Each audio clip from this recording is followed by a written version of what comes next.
ગુરુ બ્રહ્મા ગુરુ વિષ્ણુ ગુરુદેવો મહેશ્વરાય ગુરુ સાક્ષાત પરબ્રહ્મ તસ્મૈ શ્રી ગુરુદેવ નમઃ। મિત્રો, આ વિડીયોમાં અષાઢ સુદ પૂર્ણિમા ગુરુ પૂર્ણિમાનું મહાત્મ્ય અને ભગવાન શ્રી વેદ વ્યાસના જન્મની કથા સાંભળશું। અષાઢ સુદ પૂર્ણિમા એટલે ગુરુ પૂજાનું પર્વ, આપણા ગુરુની કૃતજ્ઞતા વ્યક્ત કરવાનો દિવસ। આ દિવસે વેદોના રચયિતા ભગવાન શ્રી વેદ વ્યાસનો જન્મ થયો હતો। આથી આ પૂર્ણિમાને વ્યાસ પૂર્ણિમા પણ કહે છે। આપણા હિન્દુ ધર્મમાં આર્ય સંસ્કૃતિમાં ગુરુનો મહિમા અપરંપાર છે। ગુરુનું મહત્વ ઘણું છે। વર્ષની 12 પૂર્ણિમા આવે છે।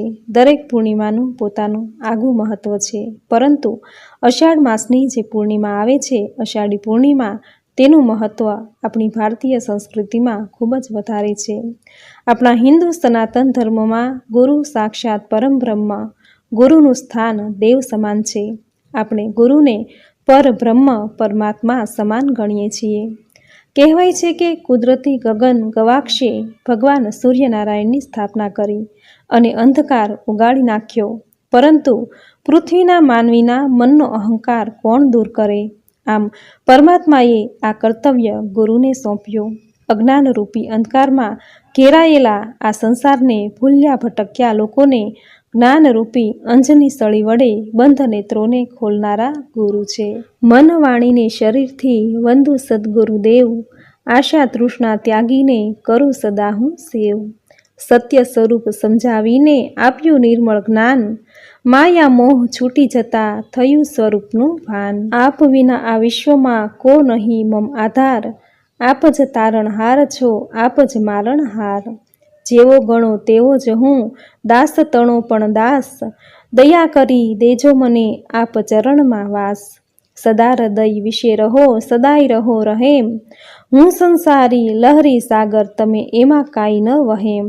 સર્વ રીતે હું આપનો હે દીનબંધુ દેવ, કરુણા થતા આપની મુક્તિ મળી તત્ખેવ। કોટી કોટી વંદના આપ ચરણ મોજાર, કૃપારૂપી નૌકા વહે ઉતર્યો ભવપાર। મન વાણીને શરીરથી વંદુ સદગુરુદેવ, આશા તૃષ્ણા ત્યાગીને કરું સદા હું સેવ। આમ પોતાના ગુરુના આ ગૌરવનો દિવસ એટલે ગુરુ પૂર્ણિમા। માતા પિતાથી 10 ગણા ગુરુ અધિક છે। માતા પિતા આ શરીરને ઉત્પન્ન કરે છે, જ્યારે ગુરુ તો જ્ઞાન દાનથી દેહના બંધન છોડાવે છે। જે માણસ ગુરુ અને બ્રાહ્મણને માન સન્માન આપે છે, તે આ જગતમાં મહાન છે। ગુરુની પૂજા કરનારે ભગવાનની જ પૂજા કરી છે। આપણી ભારતીય સંસ્કૃતિમાં ભગવાન કરતાં એ ગુરુનું મહત્વ વધારે છે।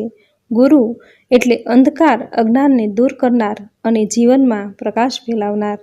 ગુરુ આપણા જીવનમાં અજ્ઞાનતા તેમજ અંધકાર દૂર કરી સાચી દિશાનું જ્ઞાન આપી પ્રભુના માર્ગે વાળવાનું કામ કરે છે। કહેવાય છે કે ગુરુ વિના જ્ઞાન નહીં, અર્થાત જીવનનું અંતિમ લક્ષ્ય મોક્ષ છે। મોક્ષ પ્રાપ્ત કરવા માટે પ્રભુનું શરણ જરૂરી છે। પ્રભુનું શરણ ગુરુ વિના સંભવ નથી, માટે આ સંસારરૂપી સાગરમાં જીવનની નૌકાને પાર કરાવનાર એકમાત્ર ગુરુ છે। આમ ગુરુની કૃતજ્ઞતા વ્યક્ત કરવાનો દિવસ એટલે ગુરુ પૂર્ણિમા, જેનું મહાત્મ્ય આપણે સાંભળ્યું। હવે સાંભળશું ભગવાન શ્રી વેદ વ્યાસની જન્મકથા। જો આપની કથા પસંદ આવે તો વિડીયોને શેર કોમેન્ટ કરી, ચેનલ પર નવા છો તો ચેનલ સબસ્ક્રાઈબ કરી બાજુમાં બેલ આઇકન પ્રેસ કરી દેજો।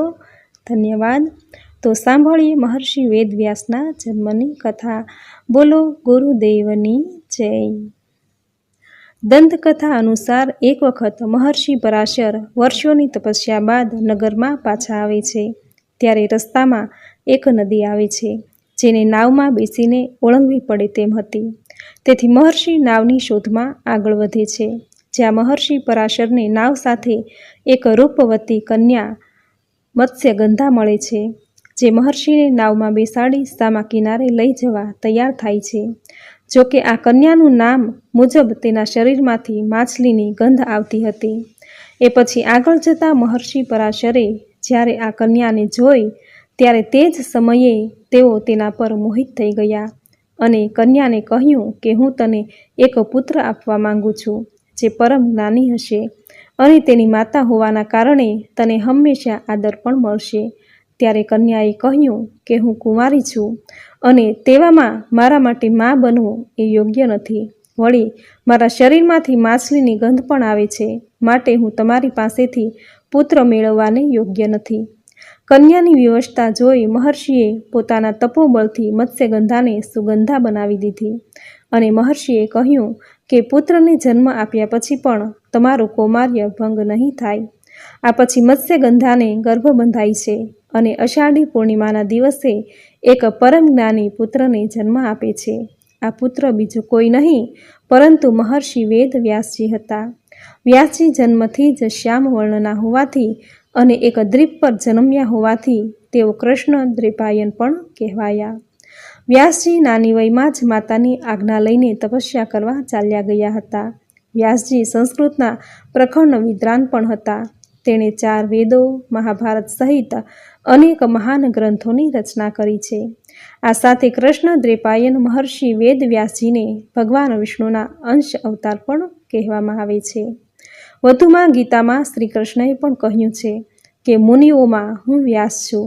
તેથી ગુરુ પૂર્ણિમાના દિવસે વેદ વ્યાસજીની ખાસ પૂજા કરવામાં આવે છે.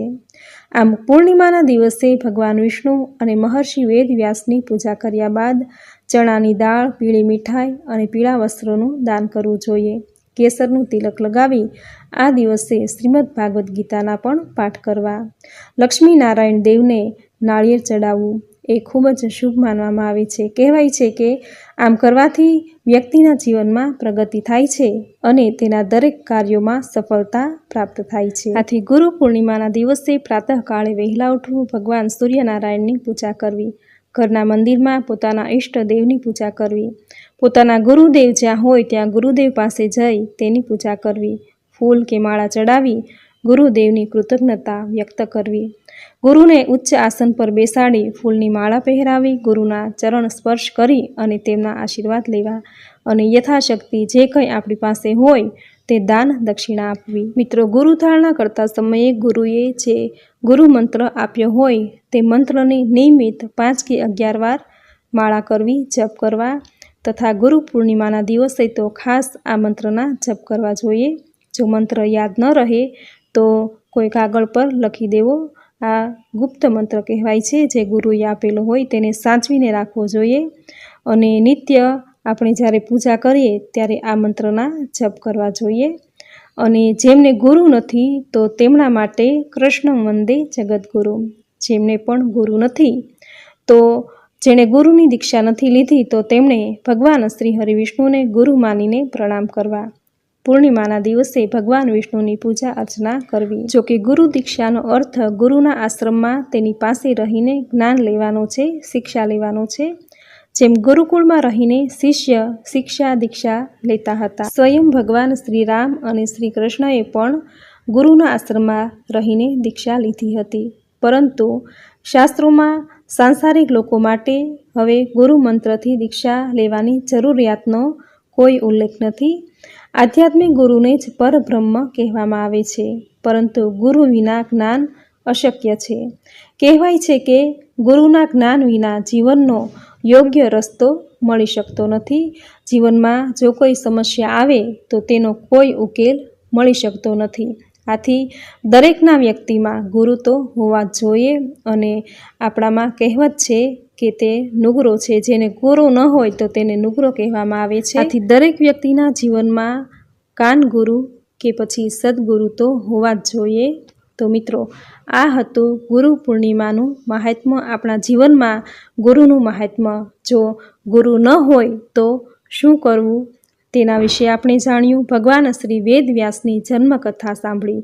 પૂરી શ્રદ્ધાથી તમે અંત સુધી સાંભળી. જે સાંભળવી તમને જરૂર ગમી હશે તો વિડીયોને લાઈક કરી કોમેન્ટમાં જય ગુરુદેવ, તમારા જે ઈષ્ટદેવ હોય, ગુરુદેવ હોય તેનું નામ જરૂર લખજો. જય શ્રી કૃષ્ણ, જય શ્રી હરિ વિષ્ણુ, જય માતા લક્ષ્મી લખજો.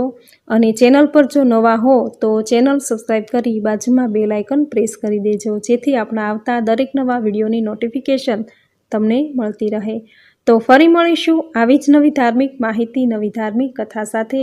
ત્યાં સુધી આપ સૌને મારા જય શ્રી કૃષ્ણ.